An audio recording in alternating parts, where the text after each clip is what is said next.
कॅबिनेटमध्ये माघी गणेशोत्सवाच्या विसर्जन मुद्द्यावरून घमासान झाल्याचं पाहायला मिळतंय। सूत्रांची अशी माहिती आहे, पीओपीच्या गणेश मूर्ती विसर्जनाबाबत सरकार सुप्रीम कोर्टात जाण्याची शक्यता आहे। नियमांच्या पालनावरून अधिकाऱ्यांवर मंत्री आशिष शेलार हे संतप्त झाले।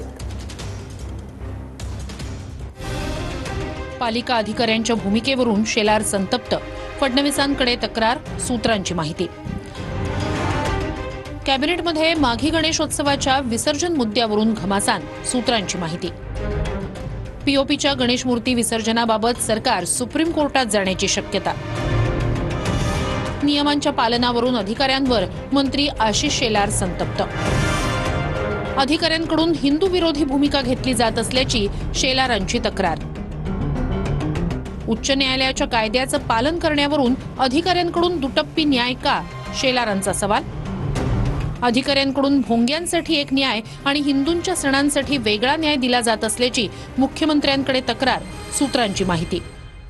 की भाजपच्या राज्यामध्ये गणपती बाप्पाच्या मिरवणुकीला रोखलं गेलेलं आहे, विसर्जनापासून रोखलं गेलेलं आहे। आणि तसंच आता पुढचा प्रश्न हाच येणार आहे की जर हे माघी गणेश उत्सव होत असेल तर गणपतीचं जेव्हा आपलं सण येईल तेव्हा मग मोठी मंडळं काय करणार आणि त्यांना तुम्ही काय नक्की मार्गदर्शन करणार आहे हे आम्हाला मुख्यमंत्र्यांकडूनच ऐकायचं आहे, दुसऱ्या कोणाकडून ऐकायचं नाही। माझ्या कानावर जे येते ते पोलिसांकडून खूप दबाव आहे, डीसीपी वगैरे फोन करतात सतत की विसर्जन करा नाही तर कंटेम्पची केस टाकू, कंटेम्पची केस टाकू।